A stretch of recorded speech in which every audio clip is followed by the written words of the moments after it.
CBS News Philadelphia presents Voters Decide 2023, the Democratic primary mayoral candidates forum. They are vying to become the 100th mayor of Philadelphia. Rebecca Reinhardt, Sherelle Parker, Helen Gim, Alan Dom, Jeff Brown, and Amin Brown. This program, organized by the Philadelphia Association of Black Journalists, is part of Every Voice, Every Vote, a collaborative project managed by the Lenfest Institute for Journalism. Tonight, we are coming to you from the Museum of the American Revolution in the birthplace of our nation. Good evening, everyone. I'm Yuki Washington. We are here to discuss the issues and concerns facing Philadelphia voters as we are now just 3 weeks away from the primary election. I'm joined by members of the local media who have been tirelessly covering the race for mayor. Archbishop Mary Floyd Palmer of WWDB-AM, Philadelphia Citizen columnist Jamil Q. Duncan, WURD radio program and news director Jamira Perry, and our moderator, editor-at-large for Philadelphia Magazine and president of the Philadelphia Association of Black Journalists, Ernest Owens. Thank you, Yuki. This is not a debate, it's a forum, a conversation, and we invite the candidates here to discuss the issues impacting the local Black community. Each panelist will ask a question, initially addressed to two candidates. Once they answer, the other candidates will then be asked to join the conversation. Before I turn it over to the panel, I would like to begin the questioning. Surprise. This is for Jeff Brown and Helen Gim. The role of campaign contributions, known as dark money, has left voters with more questions than answers. How do you ensure voters that you won't be bought by millionaires and special interest groups? Jeff, we'll start with you. Well, I won't be bought. And most of the money in my campaign comes from my wife and I. And it doesn't really matter. I mean, I appreciate contributions. It doesn't change my mind. I've been as clear as I could be about what I plan to do. And, you know, I don't particularly love the election laws. I mean, I don't like the Citizens United's case that made way for super PACs. But in this campaign, many of the candidates were likely to have them. And if you're going to be competitive, you're going to communicate with voters, you have to have a competitive strategy. And so we did what we thought we had to do to be competitive. And I don't think, being that I don't know most of the people that contribute, or I don't know at least quite a bit of the people that contributed, it couldn't possibly affect my thinking. All right, Helen. I've run a people-led grassroots movement campaign for every single election that I've had. I'm proud to be one of the people, the only person on this stage that has had the largest number of Philadelphia donors, the largest number of people who represent every single zip code in the city of Philadelphia, someone who has led with small dollar donations time and time again.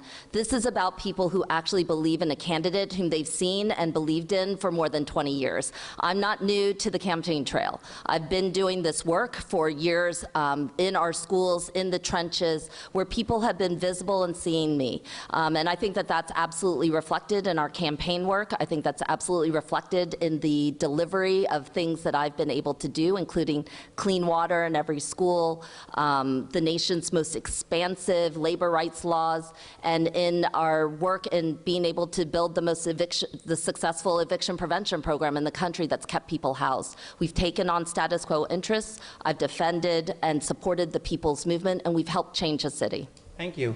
Amin Brown, with the least amount of money in the campaign, what do you think about the use of dark money in the race? I honestly believe money is not going to win this election. This election is about the people, and our campaign is powered by real people with real problems and who want real change.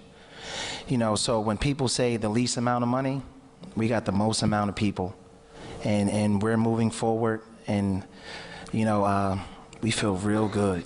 You know, we're pounding the pavement, we're touching the flesh, and we're on the ground with the people, and they're excited and they're fired up. Thank you. Thank you. Rebecca, how do you feel about the use of dark money in this race? And do you think that certain candidates should disclose the names of the donors who are giving this money, receiving this money?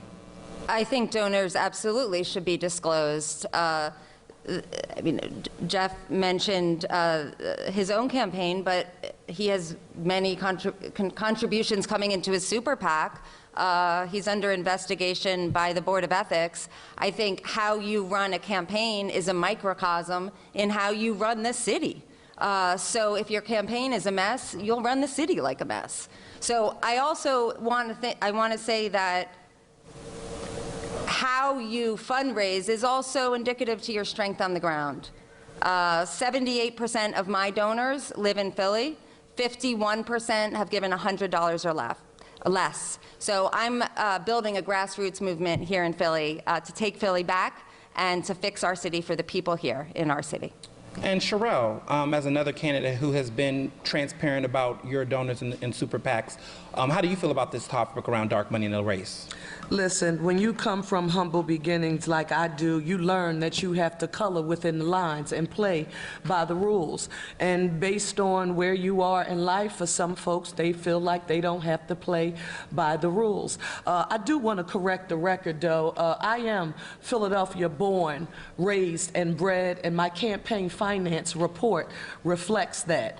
It has been reported on numerous occasions during different times in the campaign that I have reported the most contributions from people who are from Philadelphia, and that's because I'm Philly proud. And for Philadelphians from all walks of life, every race, class, zip code, and geographic location, to think enough of me to make an investment in our goal to make Philadelphia the safest, cleanest, and greenest big city in the nation with access to economic opportunity for all, it shows that I'm going to be a unifier. And to bring hope and pride back to our city right now, that's what we need.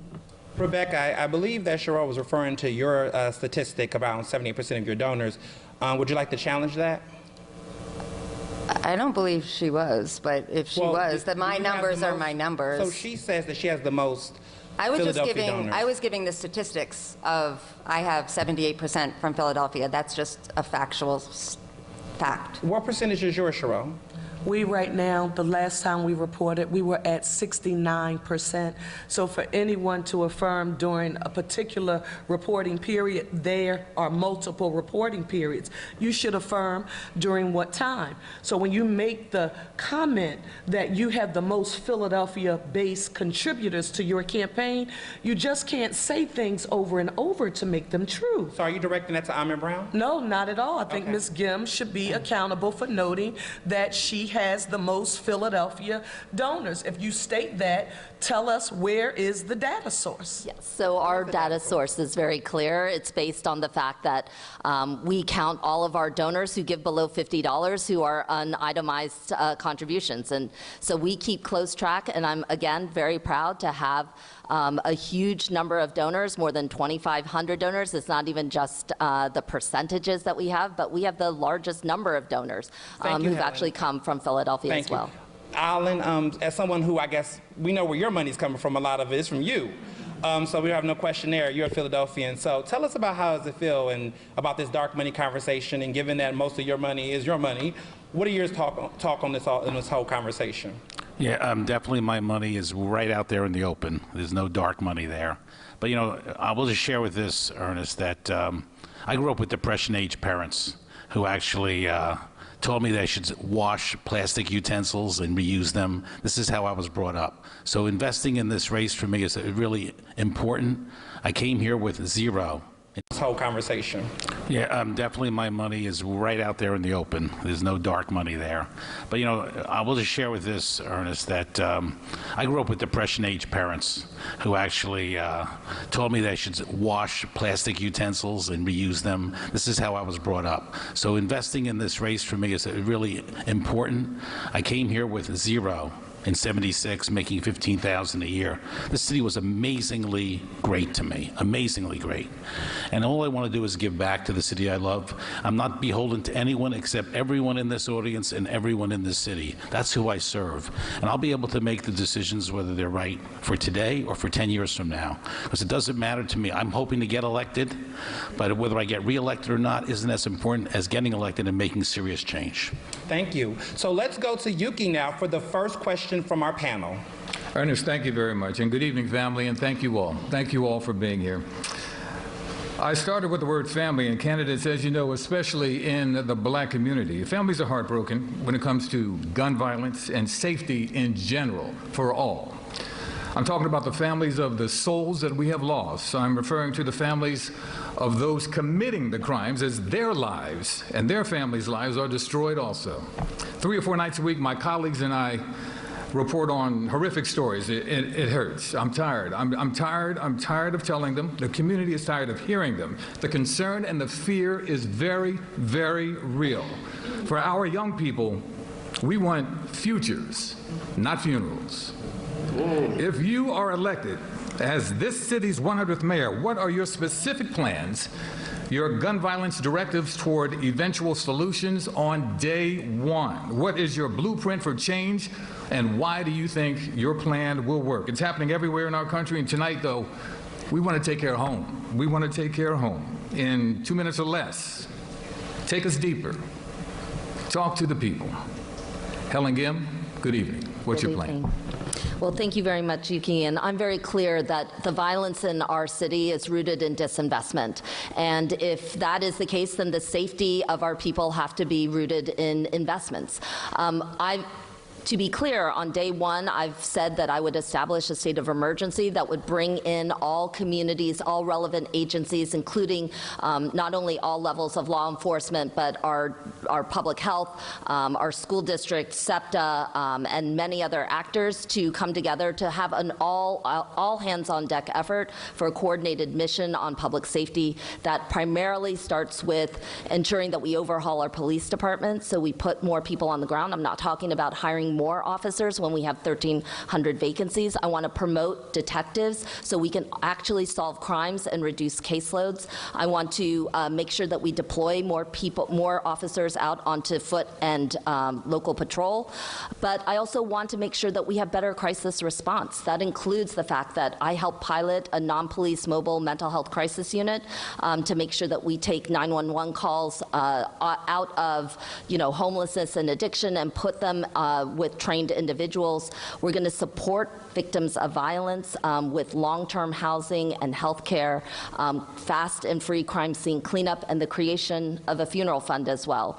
But my longer-term investments are around actually investing in communities and people, and that's why I've talked a lot about the importance of a guaranteed jobs plan for individuals and in neighborhoods that are most impacted by violence, and a real delivery of city services that transforms neighborhoods. Thank you. Ahmed Brown, you were shot as a teenager. What's your plan? So I have a different perspective when it comes to solving this gun violence problem, because trauma is real, and still having the bullet lodged in between my ribs, I deserve a seat at the table to solve this problem. The memory of riding in the back of an ambulance, knowing what victims and survivors and families experience, getting your clothes cut off while you're in the back of an ambulance so they can try to save your life. So every single day when you guys report a 14-year-old, a 15-year-old, that was me. The mother screaming, "Please save my baby," that's my family. So my approach is going to be different. It's going to be fair and balanced. We're going to be creative. We're going to ban ski mask day one. We're going to address these open bench warrants for the repeat violent offenders, because they're running our streets with ski masks on, terrorizing each and every one of us. We're living in fear, and we should not live this way. And as your mayor, I will make those tough decisions to hold people accountable, hold administrations accountable, whether it's the DA's office, the police department, because we must do better at supporting victims. Yes, thank you. Terrell, there was a reference from Helen about not increasing officers because of the vacancies. I think she's talking about your plan around increasing police by 300. You want to respond to that? I have been unapologetic about ensuring that Philadelphia not governed using slogans. I don't care where you are in the city. There is no one who is going to tell me that I don't have a right to have criminal justice reform and zero tolerance for any misuse and/or abuse of authority by law enforcement without having those 300 officers specifically engaged in what I reference as community policing. And let me just make it plain. These are officers who are not sitting in cars. They are walking our streets. They are riding bikes in our neighborhood. They know Miss Johnson and Mr. Brown. They can call them by name and they can answer questions directly because they have their numbers. I want them not specifically directed to the 57 blocks that the most crime was occurring. That's now about 78 blocks in the city. But I want that across the city of Philadelphia, and that is 300 additional, because we do not want our full complement to fully be deployed this way.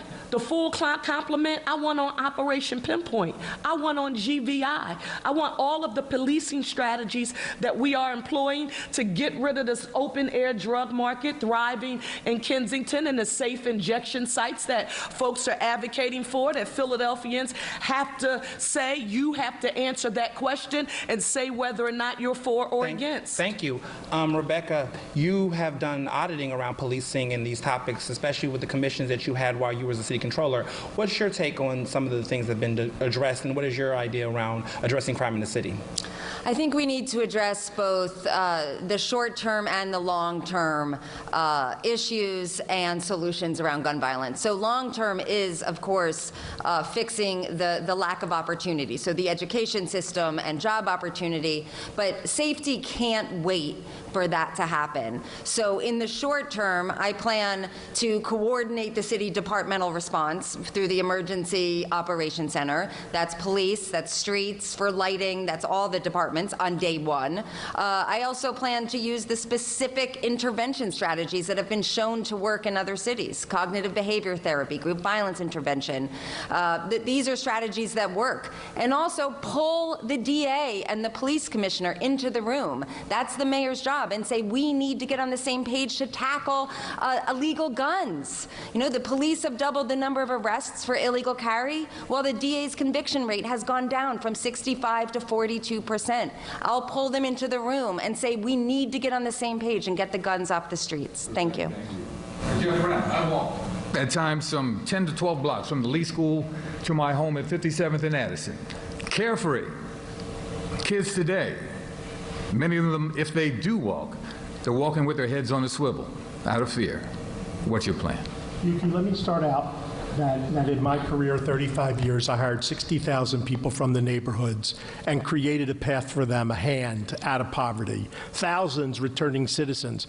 The recidivism prior to our work was very, very high, and those are people that reoffend. The people that we helped, 98% did not reoffend and changed their lives. That's real experience.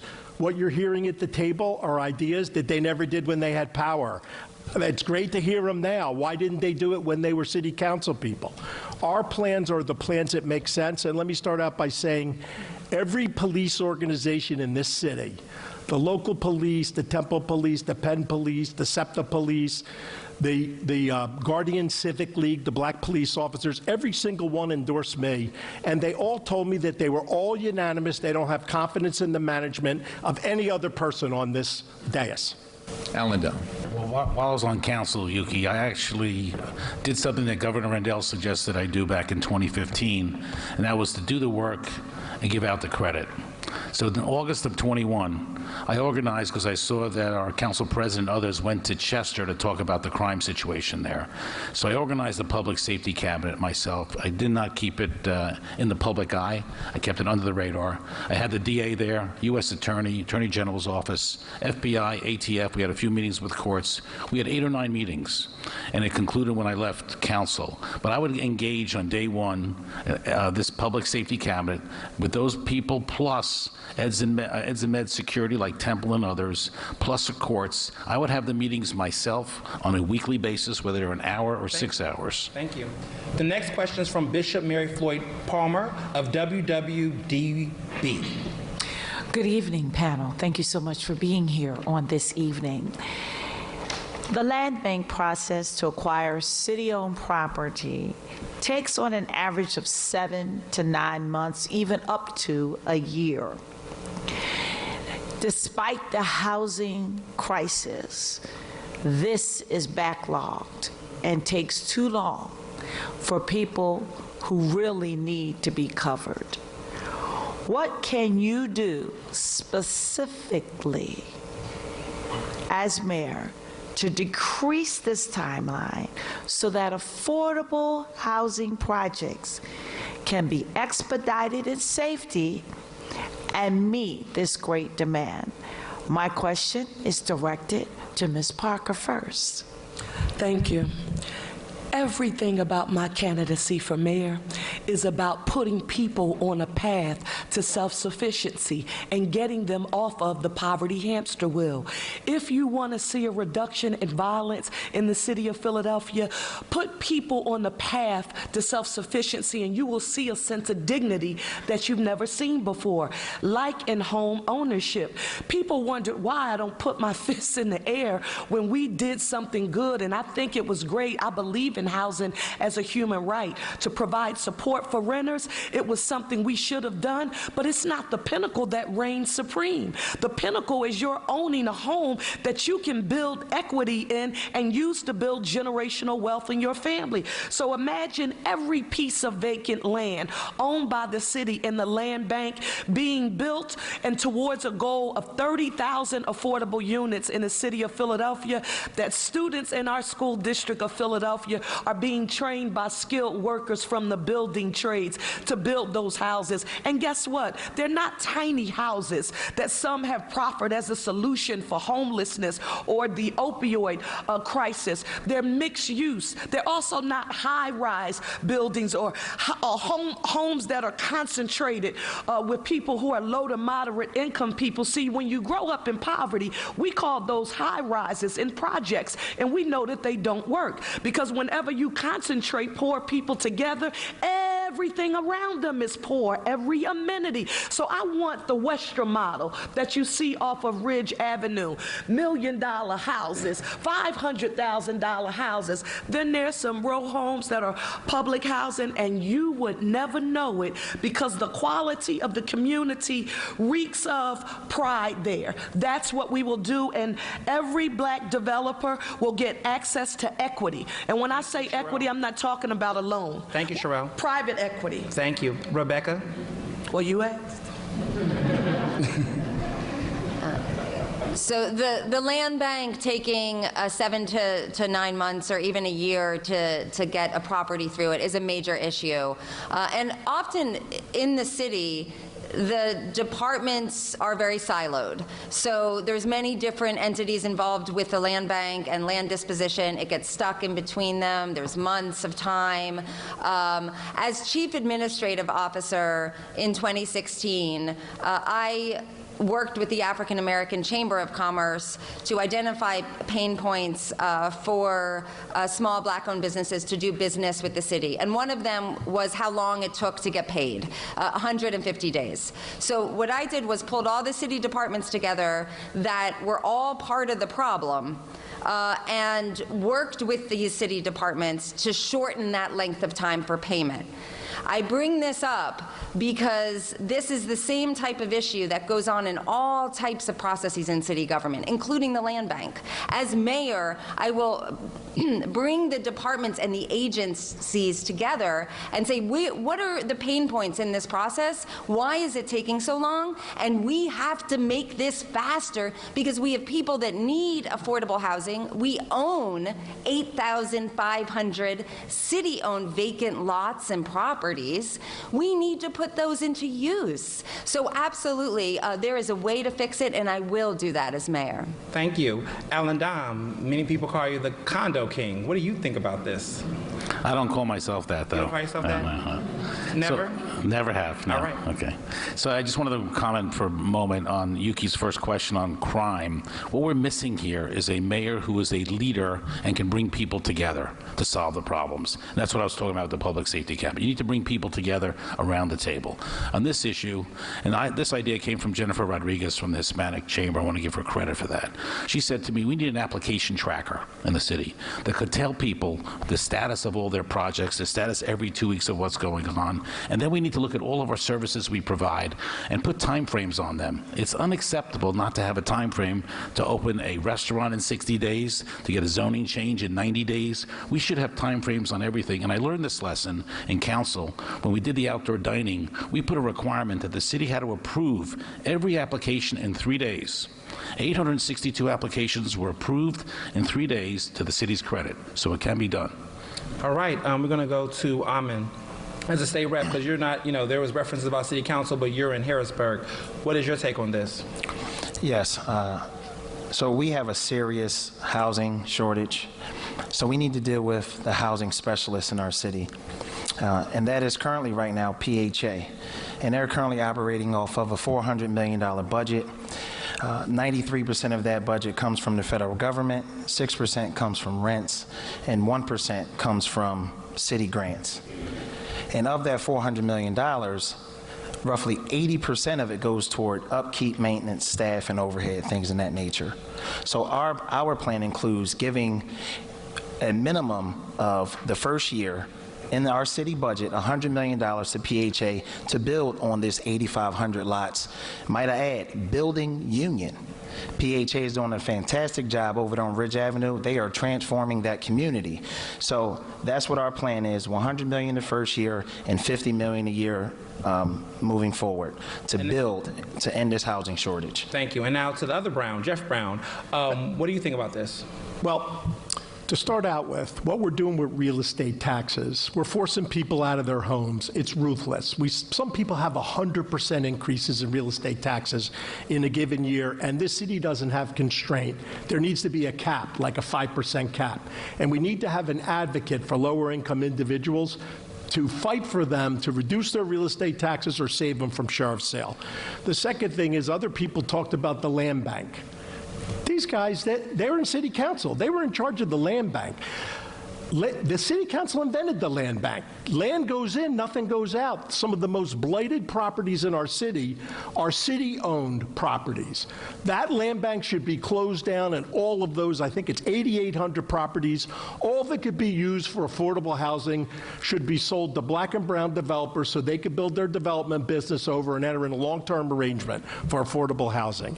And the third thing is, we do need to invest in large-scale affordable housing projects.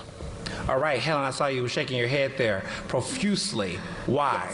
Because, Mr. Brown, you don't have an understanding of actually how we direct a real city-led vision for affordability in an environment in which market forces destroy black and brown communities. Because this is pie in the sky to think that the market will just fix everything for us and that you'll turn it over. The land bank has a vision, and it should be executed, and it should have been better. I personally believe the first thing I would start off with is an extraordinary amount of transparency. Where is the land? How do you apply? How do we move it through? Who's got applications in? And I do believe that shining the light of day on how we actually move properties is going to help us reform. It's it's an area that nobody understands right now. Second, a mayor must lead a citywide vision for affordable housing. And again, I want, because this conversation came up, Yuki, it is not just about a memory of the past, a distant past that isn't in existence right now. We have a new, different population of people who are moving and diversifying through Philadelphia. We need mandatory inclusion, which shouldn't be blocked by city council members. We need diversification. It's not just single-family homes anymore. In a city where 400,000 people live below the poverty line, and the average rent could be close to $1,600 a month. We have to have our land used for permanent affordability. It needs to be directed in partnership with lots of different actors who can help support this, and it absolutely should be mixed income. It's not concentrating levels of poverty. We don't do that anymore, and we shouldn't talk about the fact that we do that anymore. We have a new vision of a city to build, a place where people see opportunity at all different levels and aren't shamed about whether they're renters or they can't afford a certain type of property, but we are moving towards home ownership. That's what cities have to do. 8,500 vacant lots under city control. We should diversify, but we have to lead with a bigger vision of where Philadelphia can go so all of us can see ourselves in a place called home. Thank you, Helen. Quickly, Jeff, she was addressing you when she said you didn't know what you were doing.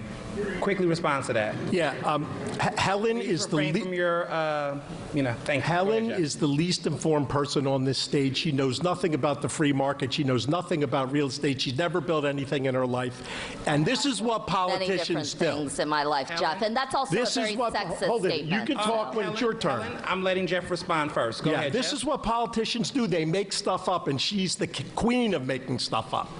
Okay, Helen, quickly. He said you're making stuff up. What's up? I personally think that Jeff Brown sounds like an angry man right now, and if that's the way he's going to talk to a woman who's on stage who has built a 20-year career of building schools, of helping fix other things, and delivering housing for hundreds of thousands of people here in the city of Philadelphia, that's why you're not qualified for mayor. You have no respect for women. You have no respect for people who have a different vision from you, and you will not be able to be mayor of a city that demands people to be seen and heard from many different levels of this world. All right, Sherelle, what you think about this? I see your facial expression. I'm What you think about telling you, this? I'm bursting. Briefly. Philadelphia, don't simply listen to what people say. Watch what they do. And some folks don't even know what they don't know. You can't have a 5% cap on an increase in property taxes here in the city of Philadelphia without changing something called the uniformity clause. It requires a constitutional amendment and passage through the Pennsylvania General Assembly. But the idea that I could get Philadelphians in a room and say, I think your property taxes should be capped at 5%, what great round of applause I'll get. But it's not real. So don't listen to what people say. When you don't know, just say you don't know what you don't know. All right. Audience, we want to refrain from applause. Jamil Q. Duncan of Philadelphia Citizen has the next question. Brace yourselves. Thank you, and thank you all for being here. The Inquirer recently ran a headline asking, where is a Philadelphia teenager supposed to hang out? That question is apropos because many people in this city who are my age are forming flash mobs and looting stores for recreation.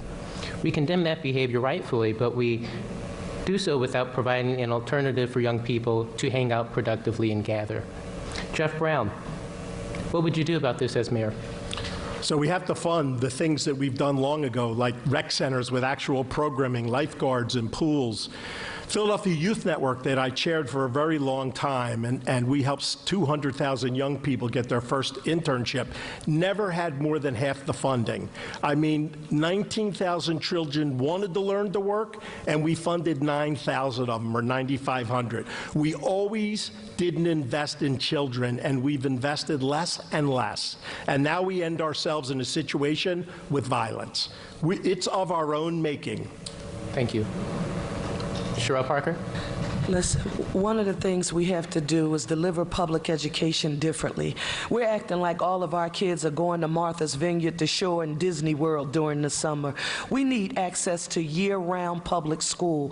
Schools should be open as early as 7:30 in the morning and closing no later or no earlier than 6:30 p.m. in the evening. And we should not be saying that we're going to enact, or we must enact, a 2 o'clock in the afternoon curfew for young people. I went to school at the Parkway Program High School at 11th and Market. If they had a 2 p.m. curfew, I would have never been able to get to the Painted Bride, for example, for some of the spoken word classes that I had. We have to do things differently. Every industry growing in the city of Philadelphia, from trades to life sciences and biotech, to every employment opportunity and career available in the city of Philadelphia, police, fire, we should be training within the school district of Philadelphia, using the Community College of Philadelphia, and this is a part people don't talk about.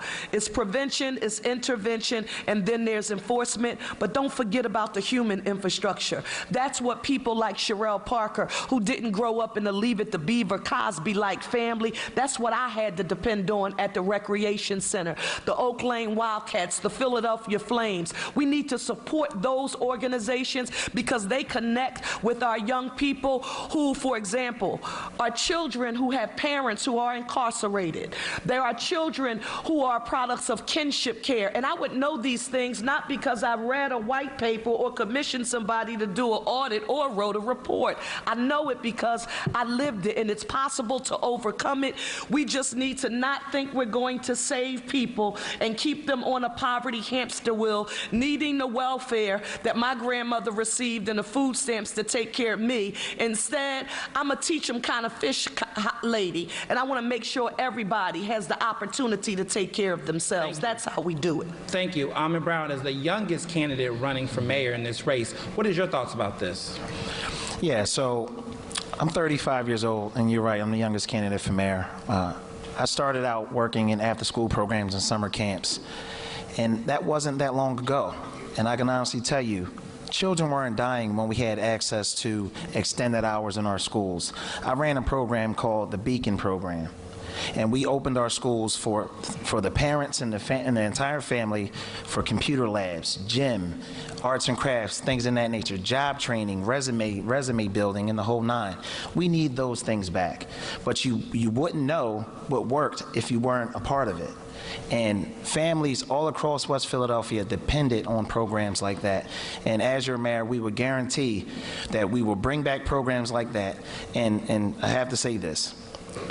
Yes, we have to invest in our rec centers, but when the last time you've been to a rec center in West Philadelphia? You can't even fit 10 kids in them. We have to knock them down and make them larger. So not just what they say, putting lipstick on a pig. They renovated Mill Creek Rec Center. They painted it and put new windows and said, here you go. We need to expand, make our facilities larger, and bring the technology into the 21st century so our children can be competitive in the future with their peers. Thank you. Rebecca, what do you have to say about this? I think we need to increase funding into rec programming, library hours, making sure swimming pools are open Memorial Day to Labor Day in the neighborhoods that have been long neglected. We need to look at services through a lens of equity to truly give our kids something to do. My daughter is in 7th grade in the public school system. I know how important the library is in the neighborhood, the rec center, the playground to her. That is what I want for every child in our city, and that is what we need. As city controller, I worked with Councilmember Gautier, stood on the streets in West Philadelphia to urge Mayor Kenny to be laser focused on providing services to the neighborhoods with the most violence, providing library, rec, trauma treatment into the 14 zip codes with the most violence out of the 40 in our city. He didn't do that. That's what I will do as mayor. Alan Don?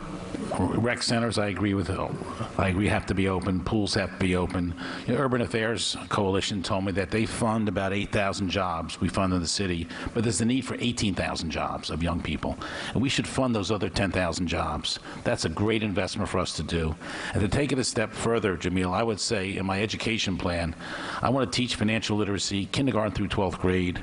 I want to teach financial literacy K through 12, including home ownership, and entrepreneurship K through 12. And then in high school, I want to take a page out of Cristo Rey and ask those students who are interested, optional, go to school 4 days a week, on the 5th day work in a job, get credit, get paid, get a summer job. In this environment, the employer will probably say, hey, Alan, can you come in Tuesday through Friday after school, 3:30 to 6? And can you come in Saturday and work? We have a labor shortage.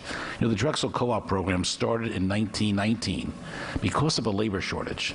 So that's what I would do, and I think it would really help our young people. Cristo Rey, by the way, last year graduated 99% of their students.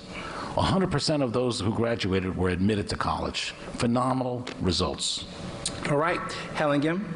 Yes, thank you very much, Jamil. I am on this stage in part because of the disinvestments that happened under a previous administration. I believe every single mayor before me has turned his back on our public schools or failed to fulfill their promise. I'm here because a former mayor closed down 30 schools, slashed funding for libraries and rec centers, closed down fire stations, and I knew that this city couldn't rise. Tonight, the superintendent of schools announced that 3,600 young people have dropped out of school since September. since September and calculated that loss at $405,000 per child, a $1.4 billion loss.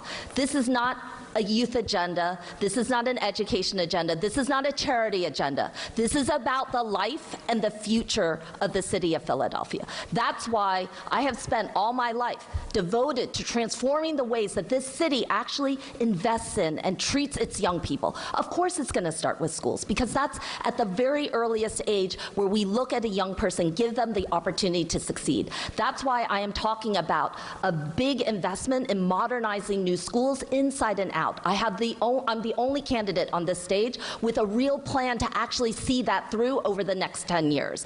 I'm a candidate who understands what schools look like inside the classroom and out. That's why I've talked about every school a community school, every school a hub for families, to bring back parent universities, to guarantee safe passages to and from schools, to make sure that young people are valued in their fulfillment of their potential and not just seen as fodder for jobs or this and that and funneled into whatever position some people think that they can be when they are 16 years old. This city has failed to fulfill the potential of young people, and I'm a mayor that's going to take on the full responsibility of that and show how we can actually help our city rise up through our young people and youth. Thank you. Jeff Brown, what you got to say about that? About the question I heard. I think I started it, but I'll still add to it. I do think in K through 12, we have a lot of students that have dropped out. In the Project U-Turn, the work I did at Philadelphia Youth Network, we vastly improved graduation rates, and it's among the best it's been. But I have to tell you, the school system is designed half right. Our young people that plan to go to college, we have some good schools, but there's big waiting lists. If Masterman, Central, and Girls High are good schools, we should have 2 of each of them and not have a waiting list. But if you want to go to work with your hands, we don't have much to offer you. Our career and technical education is very inadequate and needs to be rebuilt. I think our kids would not drop out if the education we provided them made sense for them, for their future. Gotcha. The next question comes from Jamira Perry of WRD Radio. Philadelphia is almost 44% black, yet according to the 2023 Pew Trust State of the City report, black Philadelphians are more than twice as likely as their white counterparts to live below the poverty line. What will you do to close that gap, Mr. Dom? We've had poverty here for 50 years or longer. And I will share with you that some statistics so you understand what we're under right now. Number one, from 2009 to 2018, in the United States, all jobs created that paid less than $35,000, the percentage was 29%. In Philadelphia, the percentage was 60.5. We're producing more than twice, the level of low-paying jobs in our city. When you look at the top 20 employers in Philadelphia, 3 are private sector: Comcast, American Airlines because of the airport, and Allied Security because of the guard service. When you look at jobs that pay $35,000 to $100,000, which we need in our city, we're less than half of our suburban counterparts. Just go look at Conshohocken, Valley Forge, Devon, and King of Prussia. Then when you look at the tax situation for small businesses, entrepreneurs, small businesses, New York City's number 1 at 16.2. We're number 2 at 15.9. Third highest in the country, California at 8.8. Boston and Chicago are 7, and we're 15.9. That's one of the problems we need to change, our tax structure. We double tax small businesses, and I know it's a big issue in the black and brown community for entrepreneurship. We need to fix the double taxation. Jeff Brown. Yeah, I mean, look at what I've done in my business. 60,000 jobs, many of those young people, their first job, people of color. What we did with returning citizens, these are things that help people out of poverty. But honestly, other people aren't being honest with us. I visited Alan Dom in his councilmatic office and in his real estate business, and I did not see a single person of color there. So he's talking about all these numbers, but what did he do to help people out of poverty? I'm going to let Alan Dom respond to that real quick. He's basically saying that you're all talk but no walk. Well, it's not accurate, number one. And number two, I passed the wage tax bill that did the research on the level of taxation of the top 50 cities in our country. And sadly, Philadelphia was at the top at 18.1% of people who made less than $32,000. These are the facts. The other cities that were close, 10 to 14%, we're at 18.1. Chicago, Phoenix, New York, LA, we're 10 to 14. We're at 18.1. I passed a wage tax bill, supported by my colleagues on council, every one of them, that would reimburse lower income people under $32,000, $800 to $1,000 a year, and it would address 60,000 families that are in poverty, 200,000 people. I could give you more examples, but that's probably one of the biggest ones. All right, Rebecca, as the other white candidate in the race, how do you feel about closing the racial gap, and what do you plan to do in comparison to Mr. Brown and Mr. Dom? So the issue of increasing black wealth and lifting people out of poverty is an incredibly important one. So it's interesting that you refer to me. I am the only other white person in this race, but I tend to look at it that I am working for all Philadelphians. My work shows that. My work as city controller, and I represent everyone in our city because we're all more alike if we can, come together. On the issue of black wealth, Philadelphia ranks 24th in the country on the number of black-owned businesses, behind other cities such as Charlotte, Baltimore, Atlanta. We need to do better. I put out a plan, it's on my website, RebeccaForPhiladelphia.com, which details what my goals will be. I want to increase the number of black-owned businesses. Right now, it's 3% of the metro area in Philadelphia is black-owned business. The rest is not. That's not okay. I'm going to double it in my first term. What I'm going to do, I'm going to partner as mayor with organizations such as the Enterprise Fund that are providing equity into businesses. I'm going to use city funds, the American Rescue Plan funds, to do this so that we can grow black business, and in turn that will grow black wealth. That's one of the many things that are in my plan to increase black wealth and to increase black prosperity. Sherelle, what do you think about the things you've just heard from your other fellow candidates running against you? What I'm thinking is that imitation is the truest form of flattery. Let me start by saying that, one, when folks talk about building black wealth, they don't think about the fact that we live in neighborhoods with corner stores and neighborhood-based businesses that used to be owned by the people who live there, and that is no longer the case.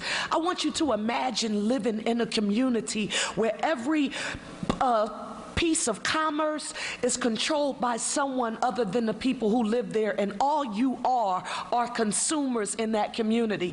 Others will talk about it. The question is, what have you already done?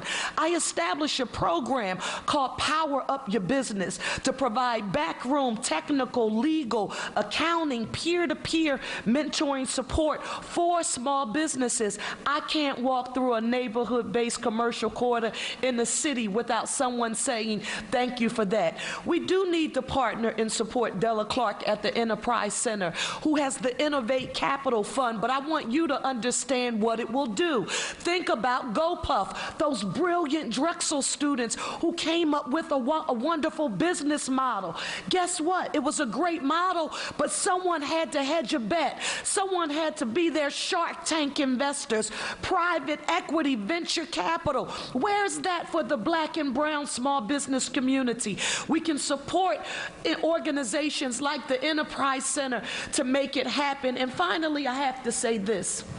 I want you to think about an agency in the private sector which only views you as an entry-level participant. If it's a corporation and you want to see whether or not diversity, equity, and inclusion matters, look at who's in the C-suite.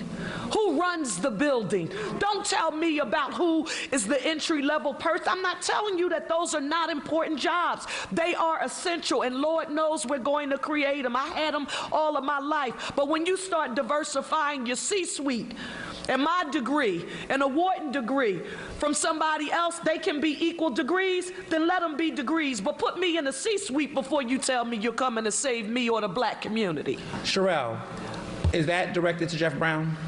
That is directed to anyone who comes up with a solution that I will call engaging in. I know what's best for you's people policy making. That's a yes or no question. That's general, across the board. Across the board on this table or across the board in general? It's across the board with any mayoral candidate who proffers that they have a solution to build generational wealth, and they don't see black and brown people as executives in firms that they are a part of, or they've done nothing to encourage them in other firms that do business in the city. Got it. I think I'm going to use common sense. Jeff, what do you have to say about that? Yeah.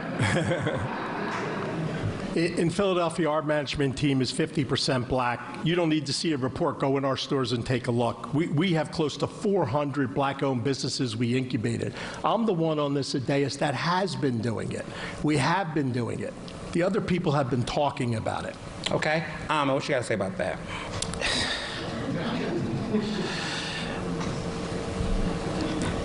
No one in this room, no one that's watching is okay with our current conditions. That's the reality of the situation. We have individuals up here with these bright ideas, and they had the opportunity to do something. But I want to focus on you, Mr. Brown. I have constituents. You talking about equity and what you do for the black communities. Daily, I have constituents that complain about the quality of your services and the difference between a Drexel line or a mainline store and a West Philly store or a North Philly store, even down to the prices of the meat and the quality of the meats. So is that how you view us in the black community? That we don't deserve quality? Jeff, you can answer that. I'd love to answer that. Yeah. We measure customer satisfaction and quality very scientifically, and our stores are among the best in the whole chain, so Ahmed's just making it up. But let me tell you a little something about that. The man turned in petitions, and 2,500 of his 3,500 he made up himself and signed it. This is a guy that you cannot get the truth out of. Nothing he submits is correct, so I wouldn't listen to this either. You want to respond to that quickly? Absolutely. Absolutely. Let's stay focused, sir. We're talking about the people that we're trying to, or we're going to serve. How do you really feel about us? That's what we need. We don't need a person who think they are better or only come into a community to take advantage. You have been taking advantage of our communities for decades, and I have a serious problem with that. And you want to talk about things that I have done. Do you really know what I have done for my community? I have broken barriers. I have saved lives. I have gotten people off the street. I have put people in better situations than they have been in. I have given everything off my back to help one person. You wouldn't do that, would you? All right, no. Helen? Thank you. You're welcome. So Philadelphia, often referred to as the poorest large city in the country, and I've always been very clear. This is not a city full of poor people. This is a city that keeps its people poor. It is a conscious act, whether we intend it to be or not. And that is why everything has to change. The budgets have to change. The policies have to change. And what I've tried to do is center those things that really need to change the most. It's why I've spent so much time on education and talking about how we need a transformative vision and a real investment instead of paying for things on the back end. It's why I fought to make sure that there are fair labor rights in a city that has a $7.25 an hour minimum wage, when right across the river in New Jersey, a starting job for a teenager will be $15 an hour starting in 2024. Meanwhile, Mr. Brown, as head of a lobbying association, rallied against the raising of the minimum wage at the state level, has openly said that he would take down certain laws that were fought for by hundreds of thousands of hourly workers, called the Fair Workweek Law, that simply guaranteed the right to know your schedule in advance so your life wasn't chaotic.